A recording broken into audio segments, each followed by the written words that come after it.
আরণ্যক কথাটির অর্থ হলো অরণ্য সংক্রান্ত কিংবা যে ব্যক্তি অরণ্যের সঙ্গে যুক্ত তাকে নিয়ে কোনো কথা। এবং ছোটবেলা থেকে কতবার ভেবেছি যে বড় হলে জঙ্গলে চলে যাব কিংবা আহ, সবকিছু ছেড়ে জঙ্গলে চলে যাব, কিন্তু এই কথাটা ততটাই ঠিক ততটাই সত্যি যতটা কাল থেকে পড়তে বসবো কথাটা। কারণ এখনো অবধি জঙ্গলে যাওয়া হয়নি এবং আমি বাড়ির চার দেওয়ালের মধ্যে বসেই বিভূতিভূষণ আওড়াচ্ছি। তো আজকে এই আরণ্যক গল্প নিয়েই কথা বলবো এবং এই বইটি নিয়েই কথা বলবো। গল্পটি শুরু হয় একজন ন্যারেটরকে দিয়ে, একজন ব্যক্তি যিনি কলকাতায় তার বাড়ি এবং তিনি চাকরি কাজ খুঁজছেন তার জীবনে। তো তার বন্ধুর সাথে তার দেখা হয় এবং তার বন্ধু একজন জমিদার বাড়ির মেম্বার। তিনি আহ, আমাদের ন্যারেটরকে দায়িত্ব দেন এক জঙ্গল মহলে গিয়ে সেই জঙ্গলটিকে সাফ করে অ্যাকচুয়ালি প্রজা বিলি করা, যাতে তারা সেখান থেকে খাজনা তুলতে পারে এবং তার থেকে জমিদারি চলতে পারে আর কি। তো সেই সূত্রেই আমাদের ন্যারেটরের এই জঙ্গলমহলে আসা এবং অরণ্যের সঙ্গে যুক্ত হয়ে যাওয়া। প্রথম প্রথম তিনি যখন অরণ্যতে এসেছিলেন বা জঙ্গলে তিনি যান, তখন তার একেবারেই জঙ্গল ভালো লাগে না।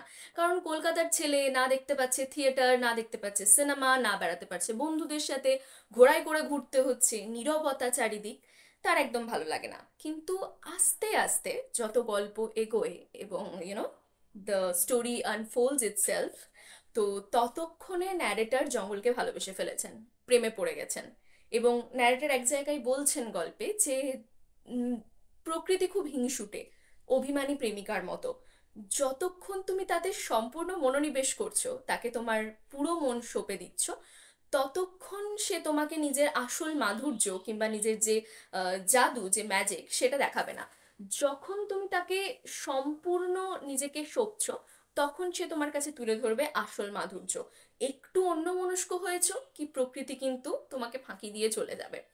এবং এই সমস্ত নিয়েই গল্প।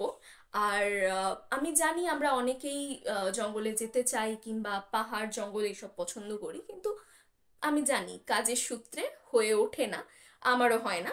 আহ, যদি আমি আমার কথাই বলি তাহলে I don't remember the last time I have seen sunsets. I mean, I really don't know. কারণ সকাল 11টা থেকে 10টা থেকে একদম রাত 7টা অবধি কাজের সূত্রে জড়িত এবং সেখানে সময় পাওয়া যায় না। যখন আমি রাত্রেবেলায় বাড়ি ফিরি, তখন আহ, এই গল্পগুলোই রিয়েলিটি থেকে একটা এসকেপ হয়ে দাঁড়ায়, আমার পালিয়ে যাওয়ার একটা জায়গা হয়ে দাঁড়ায় আরণ্যক গল্পগুলি।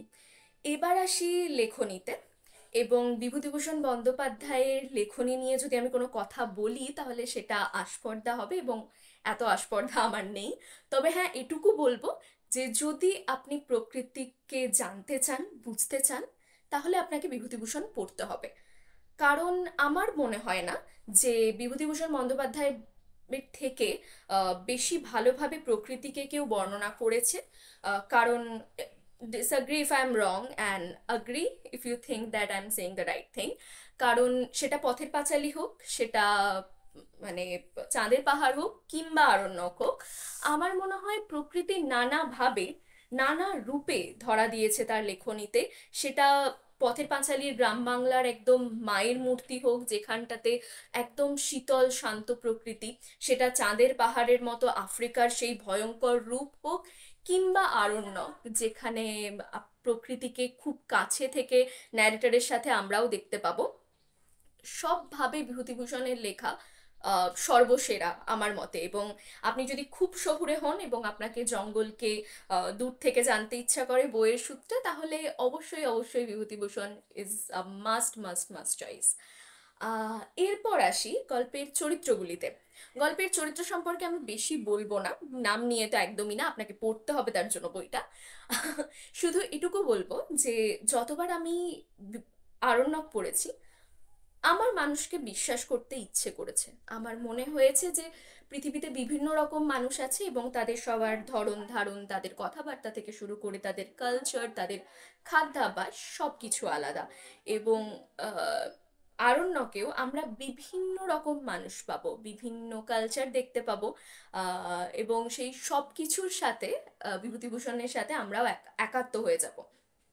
যেমন আমি যদি একজন মানুষের কথা বলি, এখানটাতে একজন, I don't remember the term actually ওটাকে কি বলে, যারা মানুষকে টাকা ধার দেয় এবং সেখান থেকে সুদ খাটায় সেটা আসলের সাথে, এরকম একজন মানুষকে দেখানো হবে। এবং আমরা কি জানি, যারা সুদের মানে টাকা ধার দেয় তারা খুব জাদ্রেল হয়, তারা লাঠিয়াল রাখে, তারা আগেকার দিনে লাঠিয়াল রাখতো, তারা গিয়ে তাগাদা দেয় মানুষকে, মারধর করে, মানে কথা শোনায় যাতে টাকাটা ঠিক সময়ে আদায় হয়।